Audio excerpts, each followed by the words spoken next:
नमस्कार दोस्तों, स्वागत है आपका एक बार फिर मेरे YouTube चैनल में एक नए वीडियो के साथ। फ्रेंड्स, आज की वीडियो में मैं आपको बताऊंगा कि थाईलैंड घूमने में कितना खर्चा आएगा, यानी आप कम से कम बजट में थाईलैंड कैसे घूम सकते हैं। तो दोस्तों, ये जो वीडियो है वो स्पेशली मिडिल क्लास फैमिली के लिए है, जहाँ से मैं खुद बिलोंग करता हूँ। मैं ये वीडियो उनके लिए इसलिए बना रहा हूँ क्योंकि देखिए, मिडिल क्लास फैमिली के लोग का बजट कम होता है और वो लोग जैसे कुछ भी चीज़ लेते हैं या खरीदते हैं या फिर घूमने का प्लान करते हैं तो सबसे पहले बेचारे अपना बजट देखते हैं। तो मिडिल क्लास फैमिली में सबसे बड़ी प्रॉब्लम यही होती है कि उनके बजट की, उनको एक फिक्स सैलरी मिलती है या फिर जो भी उनका बिजनेस हो या जिस हिसाब से भी हो, कोई भी मिडिल क्लास फैमिली का जो कोई पर्सन होता है तो उनको एक अपने फिक्स अमाउंट होता है, उसी में उनको सर्वाइव करना होता है। तो दोस्तों, ये वीडियो स्पेशली मैं उनके लिए ही बना रहा हूँ क्योंकि मैं खुद मिडिल क्लास फैमिली से हूँ, तो मैं जानता हूँ क्या क्या एक्सपेंसेस और क्या क्या लाइबिलिटीज़ हमारे ऊपर होती हैं। तो दोस्तों, बिना देर किए हम वीडियो की शुरुआत करते हैं। वीडियो को अंत तक देखिएगा जिससे आपको सब कुछ समझ में आराम से आ जाए। तो दोस्तों, अगर बात करते हैं थाईलैंड की, तो थाईलैंड जाने के दो तरीके हैं। पहला तरीका तो सबको पता होगा, फ्लाइट के थ्रू। दूसरा है कि आप रोडवेज के थ्रू जा सकते हैं। लेकिन अगर बात करते हैं कि यहाँ पर रोडवे की, तो आप रोड के थ्रू अगर जाते हैं तो ये म्यांमार होते हुए थाईलैंड की तरफ निकलेंगे। लेकिन अभी ये जो रास्ता है वो थोड़ा डिस्प्यूटेड है क्योंकि इसके बारे में जानकारी भी नहीं है और अभी ये स्टार्ट भी नहीं हुआ है। तो इसलिए हम प्रेफर करेंगे फ़्लाइट को।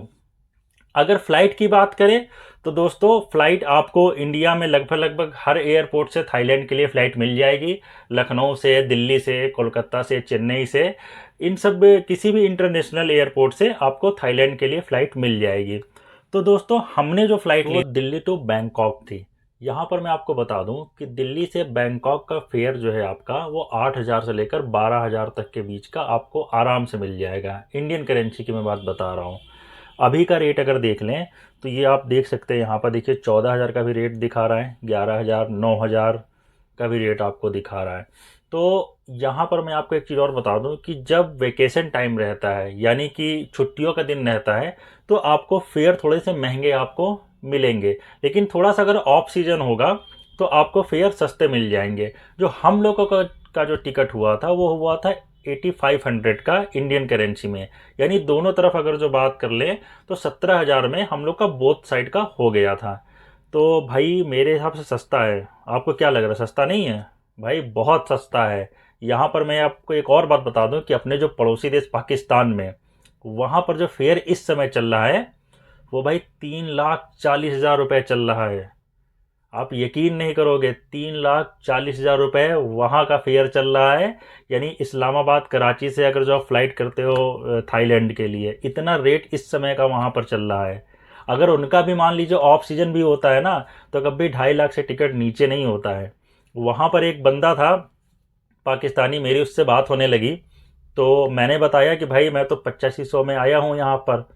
तो भाई वो यकीन ही ना करे, कह रहे आप झूठ बोल रहे हो ऐसा वैसा। तो मैंने दिखाया कि भाई देख ले, पढ़ ले। तो भाई वो खुद कह रहा था कि भाई हमारे यहाँ से 2.5 लाख 3 लाख से टिकट नीचे है ही नहीं। यानी उसके कहने का मतलब ये था कि वहाँ का जो अगर कोई आम बंदा अगर घूमने के लिए प्लान करे, ठीक है, तो वो सोच ही नहीं सकता है कि मुझे घूमना है। जैसे हम लोग 20-25 हज़ार की सैलरी में घूम सकते हैं, वहाँ का जो कोई 20-25 हज़ार की सैलरी में अगर घूमना चाहे तो घूम ही नहीं सकता भाई। कौन 3 लाख 2.5 लाख रुपए टिकट के लिए अरेंज कर पाएगा? वो ये बात खुद कह रहा था कि पाकिस्तानी यहाँ पर घूमने नहीं आते हैं, काम करने आते हैं। तो भाई आप मनाइए कि आप अपने प्यारे प्यारे देश भारत में पैदा हुए हैं। इसका आप भगवान को थैंकफुल कहा करिए रोज, ठीक है, कि मैं भारत में पैदा हुआ हूँ। ठीक है। तो ये हाल है भैया पाकिस्तान और अपने आसपास के पड़ोसी देश बांग्लादेश इन सबों का। ठीक है, वहाँ पर टिकट का किराया बहुत महंगा है। अब पाकिस्तान में जैसे कि बहुत से लोग कहेंगे कि भाई आपकी करेंसी थोड़ा स्ट्रांग है, तो चलिए अपनी करेंसी को 2-3 गुना भी कर दे। जैसे अपनी करेंसी मान लीजिए हम पाकिस्तान के 3 गुना कर देते हैं, ठीक है, तब भी 24,000 हुआ। ठीक है। इंडियन लोग आराम से अफोर्ड कर लेंगे। मिडिल क्लास फैमिली वाले थोड़ी बहुत दिक्कत हो सकती है लेकिन अफोर्डेबल है। लेकिन भाई 3-3 लाख, मतलब सोच से बाहर है, क्यों इतना महंगा है वहाँ पर। ठीक है। तो चलिए अब आगे चलते हैं। तो ये हो गया हम लोग का फ़्लाइट का टिकट जो कि 17,000 का था राउंड ट्रिप का। तो हम लोग जब वहाँ पर उतरे बैंकॉक के स्टेशन पर, सॉरी एयरपोर्ट पर जब हम लोग उतरे, तो स्वर्ण भूमि इंटरनेशनल एयरपोर्ट नाम था उसका। अब वहाँ से हम लोग को जाना था पटाया सिटी। तो पटाया सिटी जो है एक बहुत ही अच्छा टूरिस्ट प्लेस है घूमने के लिए। तो वहाँ पर हम लोग को जाना था। तो वहाँ पर जाने के लिए दो तरीके थे, एक टैक्सी था, एक बस था। तो कहीं भी आप कंपेयर करोगे ना, तो बस जो है वो टैक्सी के कंपेयर में आपको सस्ता पड़ता है, बहुत ही सस्ता पड़ता है। तो हम लोगों ने जो है बस प्रीफर किया क्योंकि 125 किलोमीटर की दूरी थी और लगभग 125 बात का ही वहाँ पर फेयर था, जो कि इंडियन करेंसी में 300 के आसपास हो गया। लेकिन टैक्सी पर की बात करें तो टैक्सी जो है वो 1,000 रुपये थी। तो हम लोगों ने जो है वो बस को प्रीफर किया। तो 17,500 का टिकट फ्लाइट का दोनों साइड का, और आप राउंड फिगर में 150 रुपये का, 150 बाथ का आप वो मान लीजिए बस का फेयर, तो इंडियन करेंसी में 300 रुपये हो गया। तो जब हम लोग पटाया पहुंच गए तो सबसे पहले हम लोगों ने क्या किया, वहाँ पर एक रूम देखा, एक होटल पे गए हम लोग। वहाँ पर हमने अपने लिए एक रूम लिया। तो हम लोगों ने जो रूम लिया था वो था वॉकिंग स्ट्रीट से हल्का सा 50 मीटर अंदर, 50 से 100 मीटर अंदर। मतलब वॉकिंग स्ट्रीट जो है वो पटाया की एक बहुत फेमस स्ट्रीट है। जो भी थाईलैंड जाता होगा घूमने उसको वॉकिंग स्ट्रीट के बारे में ज़रूर पता होता होगा, ठीक है, या वहाँ वो ज़रूर जाता है, ठीक है। तो हम लोगों ने जो है वॉकिंग स्ट्रीट से मुश्किल से 50 से 100 मीटर के अंदर वॉकिंग डिस्टेंस पर रूम लिया। अच्छे एरिया में रूम था। तो हम लोग का जो रूम का फेयर पड़ा वो एक दिन का 1,000 थाई बात था। यानी कि अगर जो 2 पर्सन हों तो 1,000 डिवाइड हो गया इंडियन करेंसी में। तो हम लोग 2 पर्सन थे तो हम लोगों का 1,000 डिवाइड हो गया। तो हम लोग को होटल जो है वो 1,000 थाई बात में मिल गया एक दिन का। अब अगर बात करें उसके बाद जो ज़रूरी चीज़ होती है वो होता है फूड, ठीक है, क्योंकि भाई आप कहीं भी जाओगे तो आपको खाना और रूम का तो पैसा देना पड़ेगा, ठीक है। अब हो सकता हो कहीं वगैरह आप कैंपेनिंग कर ले, टेंट लगा ले, लेकिन ये आप हर जगह नहीं कर सकते हैं, ठीक है। तो आपको रूम और खाने का तो आपको देना ही पड़ेगा पैसा। उसके बाद अब हम लोग खाने की बात करें तो खाना वहाँ पर जो हम लोगों ने जो देखा था, मतलब सर्च करने के बाद, तो 125 रुपये से लेकर कम से कम 125 रुपये या उससे भी सस्ते में खाने की बात करो, इसमें दाल चावल रोटी सब्जी या जो भी फिश चिकन मटन जो खाते हैं वो सब मिलाकर, ठीक है। तो उसमें 125 रुपये हम लोगों ने देखा कि 125 रुपये में आपका ठीक ठाक खाना स्टार्ट हो जाता है। तो 125 से आप ऊपर जितने भी महंगे खाना खा सकते हो। तो हम लोगों ने जो प्रेफर किया था वो थी प्योर वेज थाली, एक गुजराती भाई का होटल था महादेव के नाम से। तो वहाँ पर हम लोगों ने सेलेक्ट किया था 200 रुपये का, 200 रुपये प्लेट खाना था हम लोगों का। और उसमें जो है उनकी जो मील थी वो फुल थी, मतलब आप जितना मन उतना खा सकते हो, भरपेट जितना आप चाहो उतना खा सकते हो। तो हम लोगों ने प्योर वेज जो है प्रेफर किया था। तो वो 200 रुपये थाई बात हैं, 200 थाई बात है यार, इंडियन करेंसी में लगभग 420-30 रुपये हो गए। तो हम लोगों का जो थाईलैंड में जो स्टे का दिन था वो था 2 नाइट और 3 डेज। तीसरे दिन की जो है शाम को हम लोग की फ़्लाइट थी वापस इंडिया के लिए। तो इतने दिन का ये पूरा खर्चा था। तो इसको मैं फिर से एक बार रिपीट कर देता हूँ। देखिए फ़्लाइट का जो टिकट हुआ वो हुआ 17,500 का, और जो होटल का है वो लगभग आप 4,000 रुपये मान लीजिए, और जो खाने का जो पैक खर्चा था वो था 2,000 रुपये का। तो टोटल आप जोड़ेंगे इन सभी को मिलाकर तो आपका बनता है 23,500 इंडियन रुपीज़।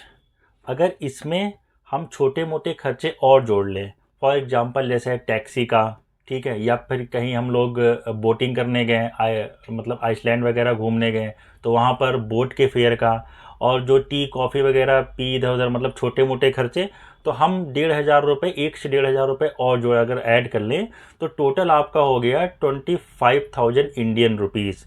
तो इतने में आप थाईलैंड आराम से घूम सकते हैं। हम लोगों ने इसी बजट में घूमा था, 2 रात और 3 दिन वहाँ पर बिताए थे हम लोग थाईलैंड में, सिर्फ और सिर्फ 25,000 इंडियन रुपीज़ में।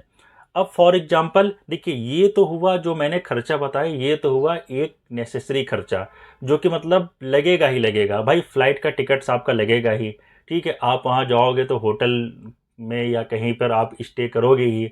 खाना तो, खाने बिना तो आप रह ही नहीं सकते हो, या कोई नहीं रह सकता है। तो ये जो हुआ बिल्कुल नेसेसरी खर्चा हुआ थाईलैंड का। अब जैसे मान लीजिए कि आपके अलग एक्सपेंसेस हैं, जैसे आप थोड़ा ड्रिंक व्रिंक का शौक़ रखते हैं, तो उसके भी आप 2,000 रुपये इंडियन करेंसी में आप ऐड कर लीजिए, ठीक है।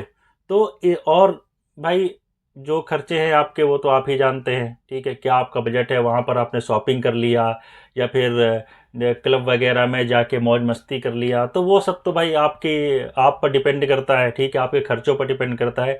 लेकिन जो ये मैंने वीडियो बनाया है, जो इसमें खर्चा मैंने बताया है, वो नेसेसरी खर्चा बताया है कि आप 25,000 के आसपास आप आराम से थाईलैंड घूम सकते हैं।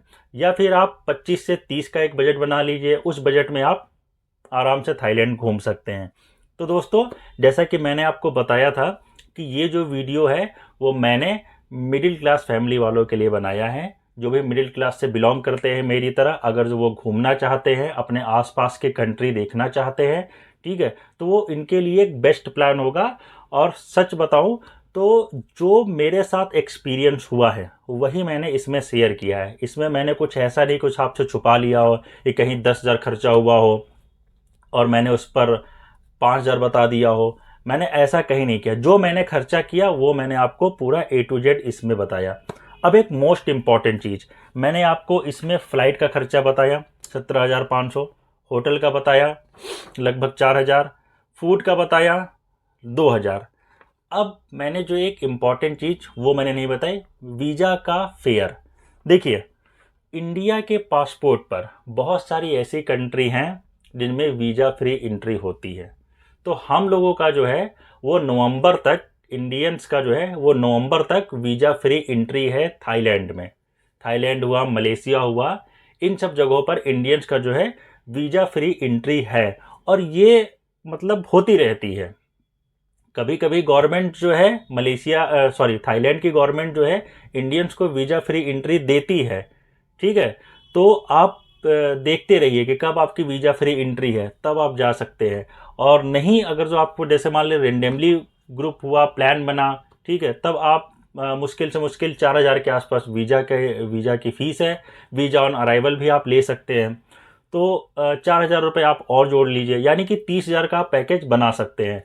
और अगर जो आप ग्रुप में ट्रैवल करते हैं, जैसे कि मान लीजिए 3-4 लोगों का ग्रुप है, तो आपका जो है और भी बजट कम हो जाएगा, क्योंकि मान लीजिए उसमें आपका रूम रेंट शेयर हो गया, ठीक है, और आपने खाना पीना खाया उसमें आपका शेयर हो गया, ठीक है। कहीं घूमने जाते हैं, फेयर लेते हैं, मतलब टैक्सी वगैरह करते हैं, उसमें आपका शेयर हो गया, तो थोड़ा सा उसमें भी बजट आपका जो है बच जाएगा। तो दोस्तों, ये था आज का वीडियो जिसमें मैंने आपको बताया कि थाईलैंड आप कम खर्चे में कैसे घूम सकते हैं, या कितना खर्चे में घूम सकते हैं, कितना खर्चा आएगा। अगर आपको ये वीडियो हेल्पफुल लगी हो तो इस वीडियो को शेयर करिएगा और चैनल को सब्सक्राइब करिएगा। तो दोस्तों, मिलते हैं अगले वीडियो में, तब तक के लिए आप सभी को नमस्कार।